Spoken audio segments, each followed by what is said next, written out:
Dad's call came on November 15th while I was reviewing vendor invoices in my office. The walls were lined with framed photos. Culinary school graduation, James Beard Award ceremony, Michelin star celebration. But Dad had never seen any of them. "Daniel, about Thanksgiving," he said without preamble. "Your sister is bringing her boyfriend. He's a neurosurgeon at Johns Hopkins. Your brother just made partner at his law firm. It's going to be a celebration of their achievements." "Okay," I said, already knowing where this was going. "The thing is, it might be uncomfortable for you. Given your situation." "My situation?" "Still working in restaurants. At your age. It sends the wrong message to have you there when we're celebrating real success." He cleared his throat. "Thanksgiving is for successful family members. You understand." I looked at the Michelin guide on my desk. Elysium, my restaurant, had just been awarded 3 stars, making it one of only 14 3-star Michelin restaurants in the entire United States. The review called it a transcendent dining experience that redefines American cuisine. "I understand," I said. "I knew you'd be reasonable. We'll do something another time." He hung up before I could respond. I sat in my office for a long moment, then returned to my invoices. We had a full house tonight. All 62 seats booked, wait list of over 300 people. I had work to do. I grew up in a family that valued exactly 2 things: prestigious careers and the money they generated. Dad was a cardiac surgeon. Mom was a corporate attorney. My sister Grace was following Dad into medicine. Harvard undergrad, Johns Hopkins Medical School, now a neurosurgery resident. My brother Marcus was the golden boy, Yale Law, now a partner at a major firm at 34. And then there was me. I was the mistake. The aberration. The son who didn't want to be a doctor or a lawyer. I wanted to cook. Cooking is a hobby, not a career. Dad told me when I was 16 and said I wanted to go to culinary school instead of pre-med. Professional chefs make good money. They make survival wages. You'll spend your life working nights and weekends in hot kitchens, coming home smelling like grease. Is that what you want? It's what I love. Love doesn't pay for retirement, Daniel. Love doesn't earn respect. But I was stubborn. I got into UC Berkeley, Dad's compromise, a real university, even if I was studying the wrong thing. I majored in business and took every food science and nutrition course I could fit in. I worked in restaurant kitchens every night and weekend. "At least get an MBA, Mom pleaded. "Keep your options open." "I don't want options. I want to cook." After Berkeley, I applied to the Culinary Institute of America. Top program. Prestigious in my world, meaningless in theirs. Dad refused to pay. "You want to throw away your education to become a cook? Do it on your own dime." I took out loans. $87,000 for culinary school. I graduated top of my class, which Dad didn't attend because he was at a medical conference. The next 15 years were brutal. I worked as a line cook for $32,000 a year in San Francisco. Spent 70 hours a week in kitchens, burning myself on hot pans, cutting my fingers while learning precision knife work, being screamed at by head chefs who pushed me to be better. Still playing restaurant? Dad would ask at family dinners I rarely attended. "When are you going to get a real job?" I became a sous chef at 28. Salary, $48,000. The restaurant was prestigious in culinary circles. 2 Michelin stars, written up in Bon Appetit and Food and Wine. "That's nice," Mom said when I told her. "Marcus just bought a house in Georgetown. 4 bedrooms. Such a smart investment." I became an executive chef at 31.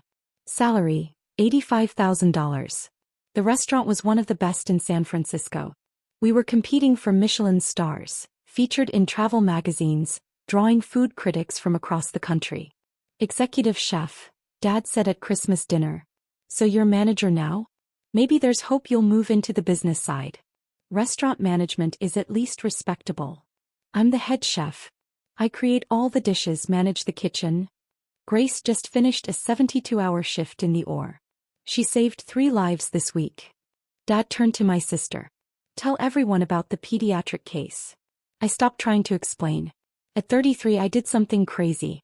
I'd been saving aggressively, living in a tiny apartment, driving a 15-year-old car, putting every spare dollar aside. I had $127,000 saved.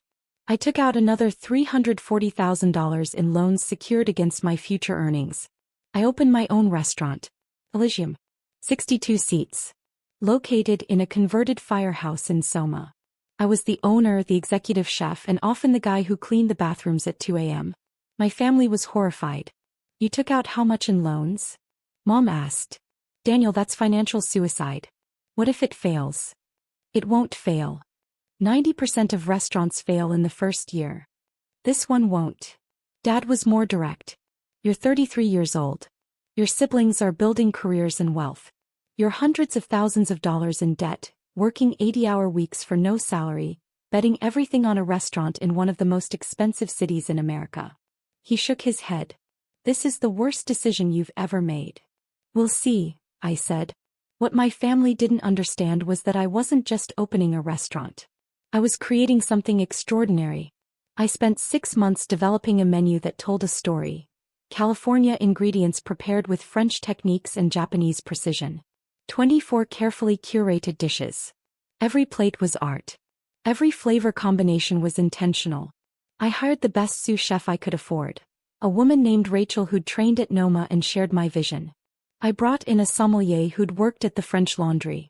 I found servers who understood that fine dining was theater, and they were part of the performance. We opened in February. I paid myself nothing. Every dollar went back into the restaurant. Better ingredients, training for staff, building our reputation one perfect meal at a time. Year 1 we broke even. Barely. I survived on the staff meal and lived in my studio apartment with no furniture except a mattress on the floor. Year 2 the reviews started coming. San Francisco Chronicle, 4 stars. Elysium represents the future of American fine dining. Chef Daniel Chin is a revelation. Eater, the most exciting new restaurant in San Francisco. Every dish is a masterpiece. Bon Appetit included us in their Best New Restaurants in America list. Reservations went from struggling to fill to booked solid 6 weeks out. Year 3 we got our first Michelin star. The ceremony was one of the proudest moments of my life. Rachel cried. Our sommelier brought champagne. The entire kitchen staff celebrated like we'd won the World Cup. I texted my parents, Elysium got a Michelin star. Dad's response came 3 hours later. Congratulations. Grace just got accepted into the neurosurgery fellowship at Stanford. Year 4 we got our second Michelin star. Now we were in the conversation with San Francisco's elite restaurants. Reservations became impossible. 4-month wait list. Secondary market scalpers selling reservations for $500 a seat. I expanded. Added a private dining room. Hired 2 more sous chefs. Increased staff wages because I wanted the best people and I wanted to keep them. The restaurant was generating $3.2 million in annual revenue. After expenses, debt service, and reinvestment, I finally started paying myself a salary. $180,000. I was 36 years old and I'd built something significant.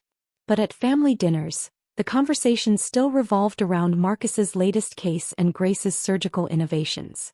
How's the restaurant? Mom would ask, polite but uninterested. Busy. That's good. Keeping the lights on is important in your industry. She turned to Marcus. Tell everyone about the Supreme Court brief you filed. Year 5 changed everything.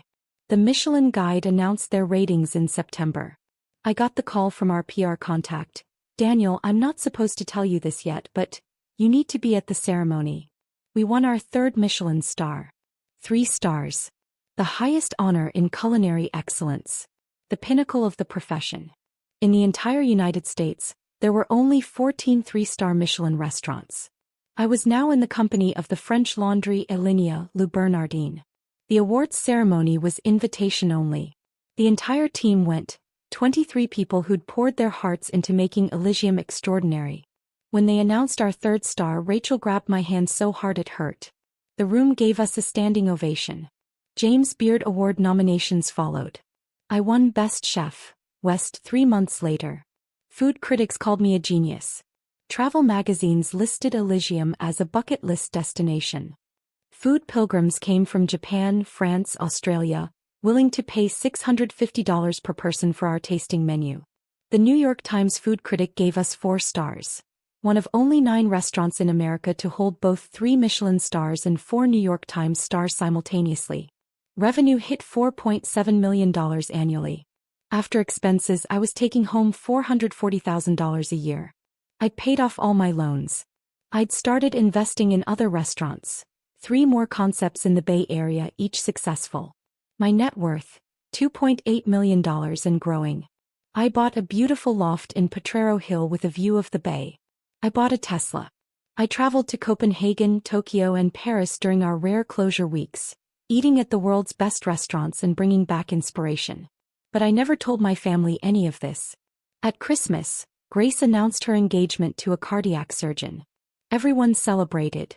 I gave them a nice card and a generous gift certificate to a restaurant they'd enjoy. "How's your place?" Dad asked me over dessert. "Busy. Still open. Still open." "Well, that's something." He returned his attention to Grace's wedding plans. I stopped going to family events after that. Made excuses. Too busy at the restaurant. Staff shortage. Menu development. They barely noticed. November 15th, Dad uninvited me from Thanksgiving. After I hung up, I sat in my office for a long time. Around me, the sounds of a busy kitchen preparing for dinner service. Rachel knocked on my door. "Chef? The halibut delivery is here. Want to inspect it?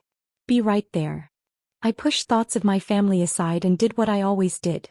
Focused on the work. On creating something beautiful.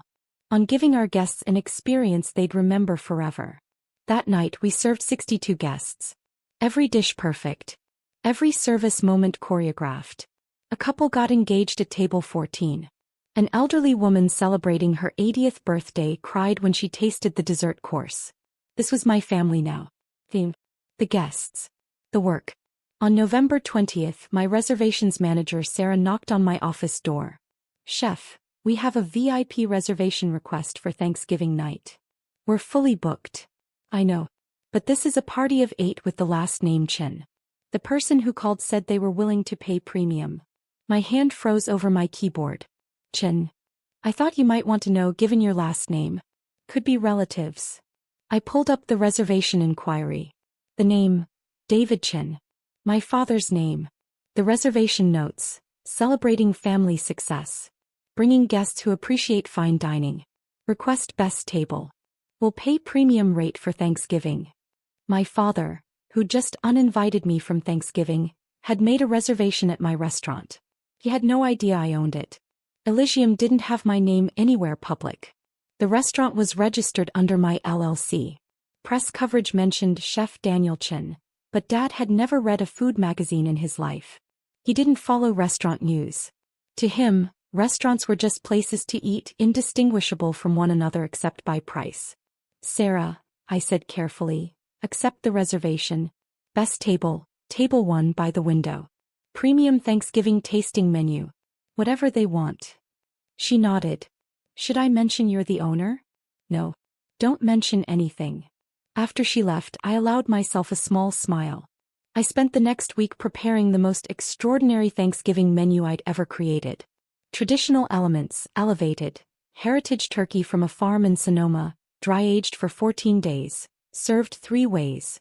Breast with black truffle, confit leg with figs, crispy skin with sea salt. Oyster stuffing with champagne butter. Cranberry gastrique with star anise. Sweet potato veloute with brown butter and sage. Brussels sprouts with pancetta and aged balsamic. Pumpkin tortellini with amaretti cookie crumble and espresso foam. 16 courses total.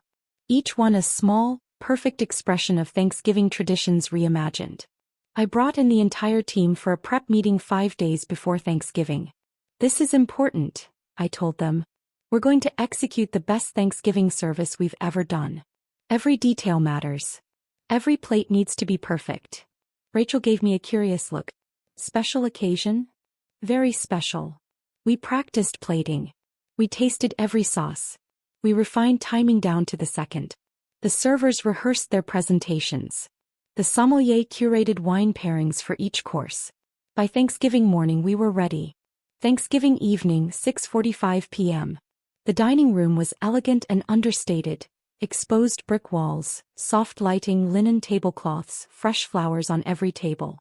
48 guests for our first seating, including Dad's party of 8 at table 1. I watched from the kitchen window as they arrived. Dad in a suit looking self-important. Mom in an expensive dress. Grace and her fiancé David, both glowing with success. Marcus and his wife Jennifer. And 2 people I didn't recognize. Probably the impressive guests Dad had wanted to show off to. Sarah greeted them at the host stand. "Good evening, Mr. Chin. Your table is ready. Before we seat you, the owner asked if they could greet you personally."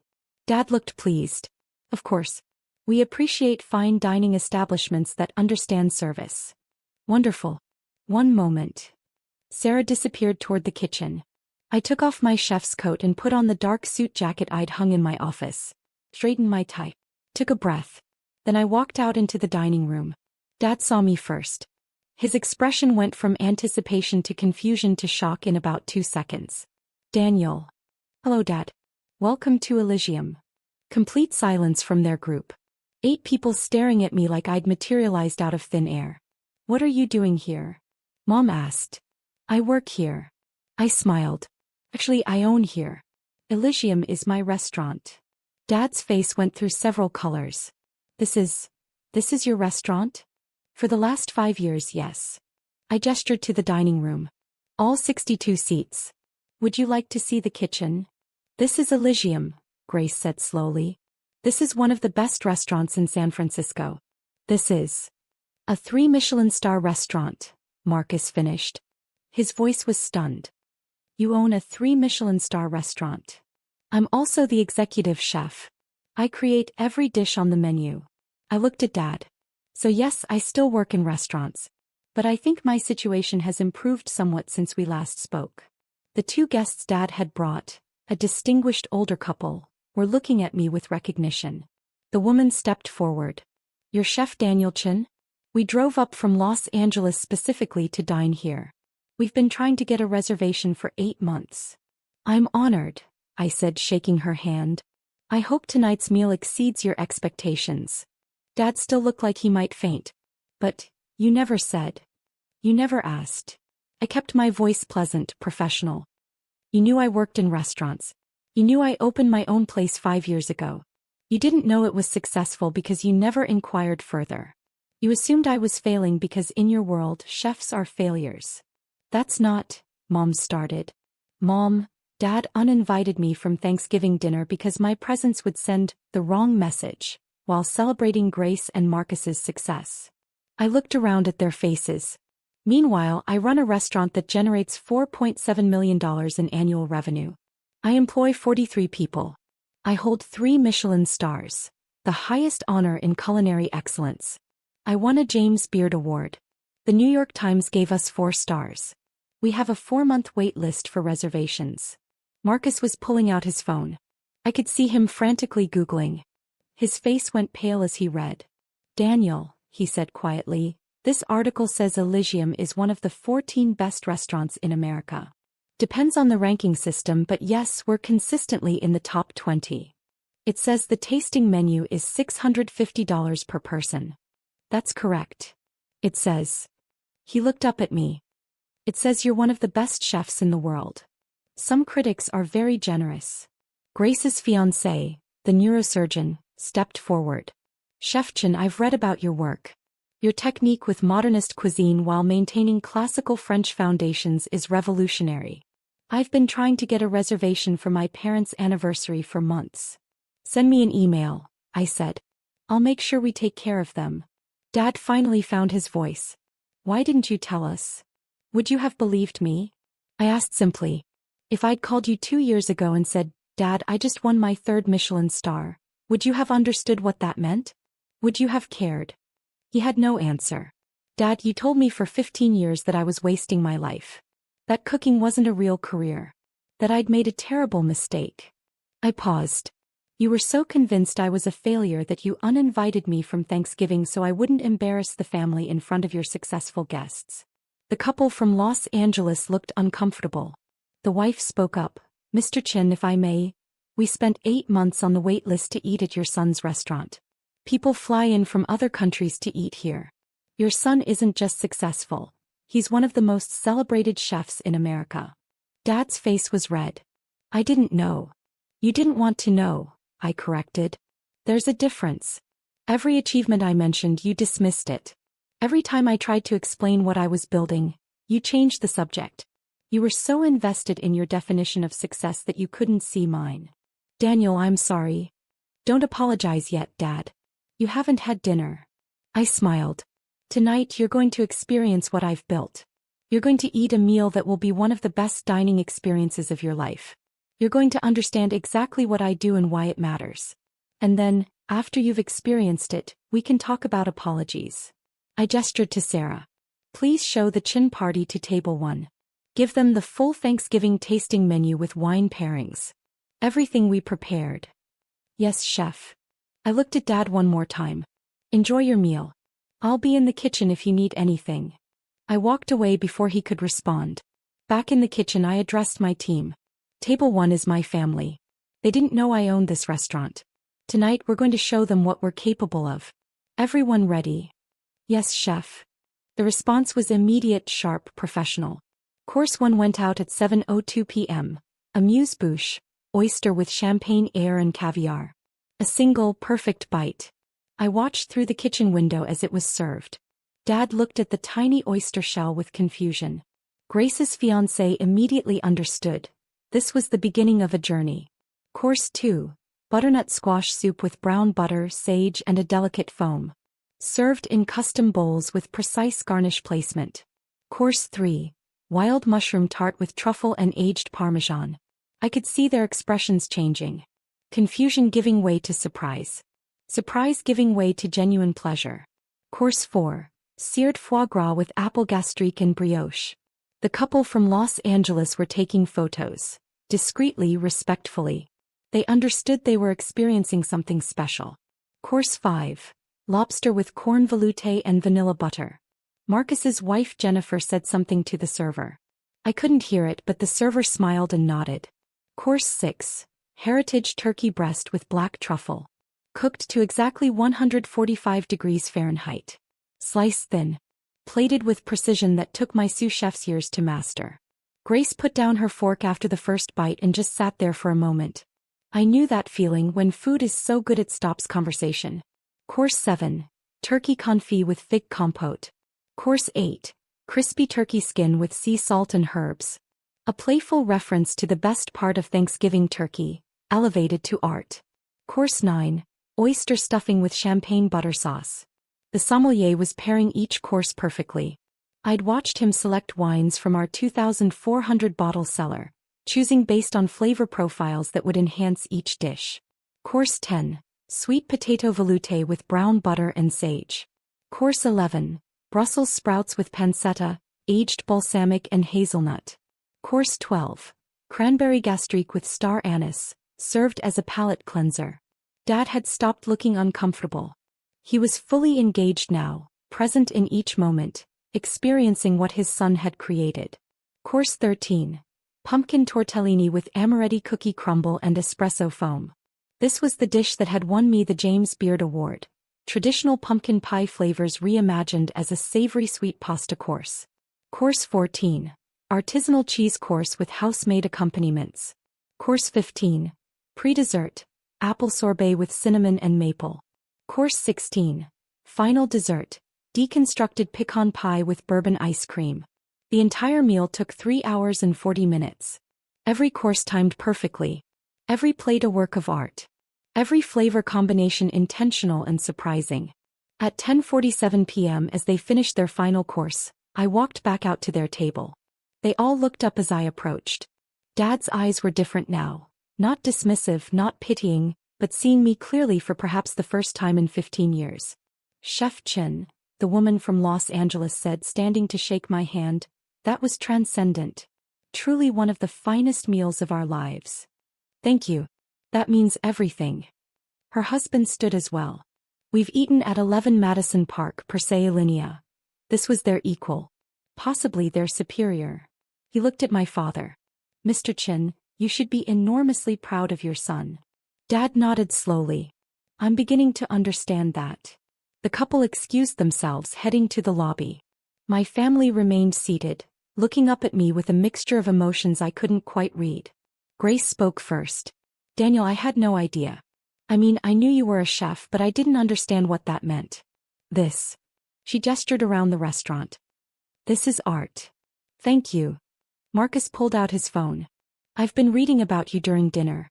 James Beard Award winner. 3 Michelin stars. Forbes 30 under 30 in food and wine from 5 years ago.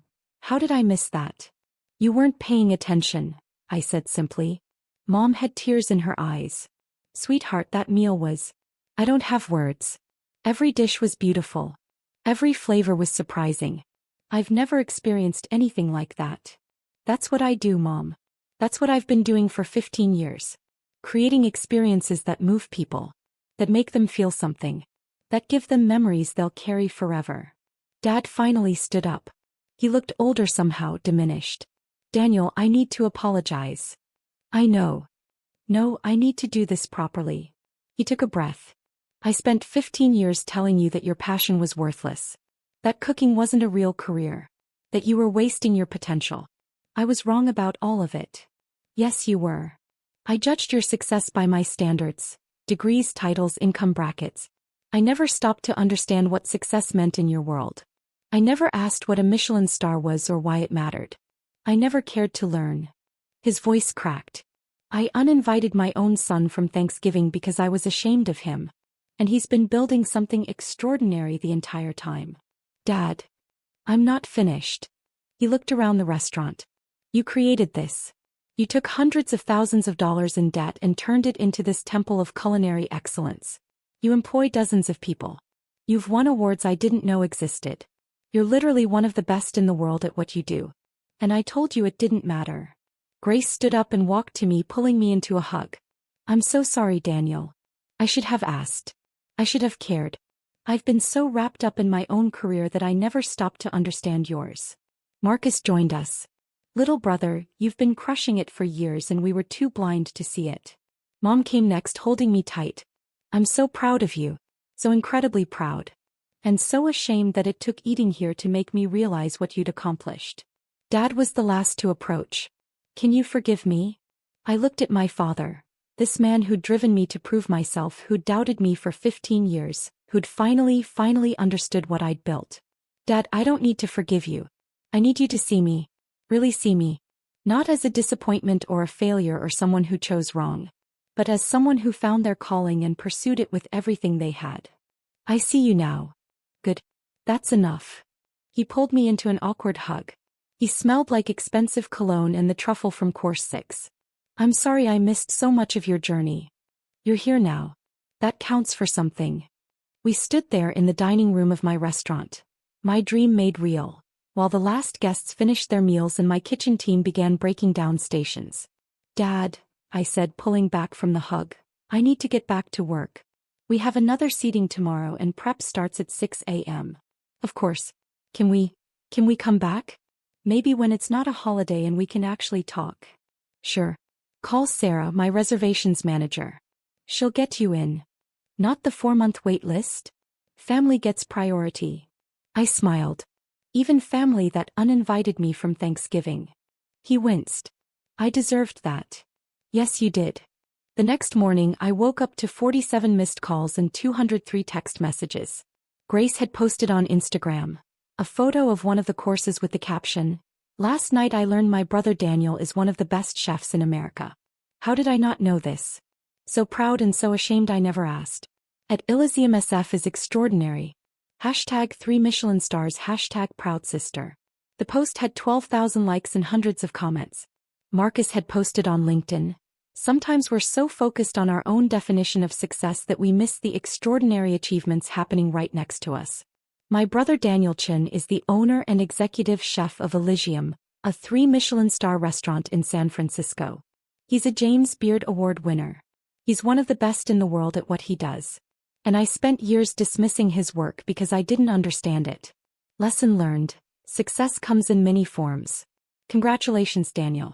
I'm sorry it took me so long to recognize your brilliance." That post had been shared 847 times. Mom had called 6 times, texted 15 times, all variations of, "I'm so proud of you," and "Can we talk?" Dad had sent a single text at 6:23 a.m. I couldn't sleep. Kept thinking about what you've built. Can I take you to lunch? I want to understand your journey. Really understand it. I responded, lunch Tuesday? I'm off Monday but back on prep Tuesday afternoon. His response was immediate. I'll be there. December brought changes I hadn't expected. Dad came to lunch and we talked for 3 hours. Really talked. He asked about the Michelin star process, about how I developed dishes, about the business side of running a restaurant. He took notes. He asked intelligent questions. The risk you took, he said, putting up everything you had for that leveraged buyout of the equipment and lease. I would never have had the courage. You perform heart surgery. You literally hold people's lives in your hands. That's different. I was trained for that. What you did, betting on yourself with no safety net, that's terrifying. I smiled. Now you understand why I did it. Because I believed in myself even when no one else did. He looked down at his coffee. I should have believed in you. You believe in me now. That's what matters. Grace started coming to the restaurant once a month, sitting at the kitchen bar where she could watch service. She brought her fiancé David and they'd stay for hours, asking questions about techniques and ingredients and the science behind cooking. You know, she said one night, this is medicine too. You're nourishing people, making them happy, giving them experiences that heal them emotionally. It's just a different kind of surgery. Marcus wrote a blog post about his experience that went semi-viral in business circles. What I learned about success from my chef brother. It was thoughtful and honest about his own blind spots. Mom joined the board of a nonprofit that provided culinary training to at-risk youth. I want to help kids like you, she said. Kids who have passion but no support. Kids whose families don't understand that there are many paths to success. In February, Elysium won another James Beard Award, Best Restaurant in America. The ceremony was in Chicago. My entire family came. Dad sat in the front row wearing a t-shirt that said, Proud father of a James Beard Award winner, that Grace had made for him. When they announced my name, he stood up and cheered louder than anyone else in the room. At the after-party, a reporter asked him, Mr. Chin, you must have always known your son was talented. Dad looked at me for a long moment, then back at the reporter. Honestly, I didn't. I spent years not seeing his talent because I was looking for the wrong things. I'm grateful I finally opened my eyes. The reporter looked confused, but I understood. It was the most honest answer he could have given. In March, I did something I hadn't done in years. I closed Elysium for a private family dinner. Just the family. Mom, Dad, Grace and David, Marcus and Jennifer. 8 people in a 62-seat restaurant. I cooked for them personally. Not the tasting menu but dishes from my childhood. Mom's favorite dumplings, elevated with premium ingredients and modern technique. Dad's preferred Peking duck, reimagined with a 3-day preparation process and 5-spice maple glaze. The green beans Grace always requested, now with black garlic and almonds. Traditional food from our family dinners, transformed through the lens of everything I'd learned. Between courses we talked. Really talked. They asked about the pressure of maintaining 3 Michelin stars. I asked about Grace's upcoming wedding plans. We laughed about memories from childhood, good ones I'd forgotten about. Remember when Daniel was 8 and tried to make us breakfast? Marcus said. He made scrambled eggs that were somehow both burnt and undercooked. I was practicing, I protested. You've improved, Dad said dryly. Everyone laughed. At the end of the meal, over the dessert course, a deconstructed version of Mom's apple pie, Dad stood up with his wine glass. I want to make a toast. To Daniel. For having the courage to pursue his passion despite his family's doubts. For building something extraordinary through years of hard work and sacrifice. For being successful on his own terms, not ours. He paused, emotion clear in his voice. And for being gracious enough to forgive us for being blind. To Daniel, they all echoed, raising their glasses. I raised mine as well. To family. Even when they take a while to come around. We drank. We laughed. We stayed late into the night sharing stories and wine and the kind of connection I'd thought was lost forever. As they were leaving, Dad pulled me aside. Thank you for tonight. For sharing this part of yourself with us. Thanks for showing up. I'll always show up now. That's a promise. He kept that promise. The following Thanksgiving, Dad called me in early November. Daniel, about Thanksgiving. Yes. We're doing it at your restaurant. All of us. Grace wants to bring David's parents. Marcus wants to bring Jennifer's family. I'm inviting some friends from the hospital who appreciate good food. We'll take over the whole restaurant if that's okay. You want to rent out Elysium for Thanksgiving? I want to celebrate with my son. In the place he built. Properly this time. I smiled. I'll make sure we're ready. That Thanksgiving I served 62 people. Family, extended family, friends, loved ones. The entire restaurant filled with people celebrating not just the holiday, but the journey that had brought us here. Dad gave a speech before the meal. Last year at this time, I uninvited my son from Thanksgiving because I thought he was a failure. It remains the stupidest decision I've ever made. Daniel isn't just successful, he's exceptional. He followed his passion despite our doubts. He built something beautiful despite our lack of support. And he was gracious enough to let us back into his life even after we'd dismissed everything he'd accomplished. He raised his glass. To second chances. To seeing clearly. To being proud of the right things. To Daniel, the room echoed. I looked around at the faces. My family, my team, my chosen family of staff and mentors and friends. Rachel was crying. Sarah was beaming. My sous chefs were standing in the kitchen doorway watching. This was success. Not the Michelin stars or the James Beard Awards or the revenue numbers. Though those mattered too. This was being seen. Being understood. Being celebrated not despite who I was but because of it. Thank you all for being here, I said. Now let's eat. I've been cooking for 3 days and this turkey isn't going to serve itself. As the meal began, course after course of my best work shared with the people I loved, I thought about Dad's text from a year ago. Thanksgiving is for successful family members. He'd been right in a way. It just took him a while to realize I'd been successful all along.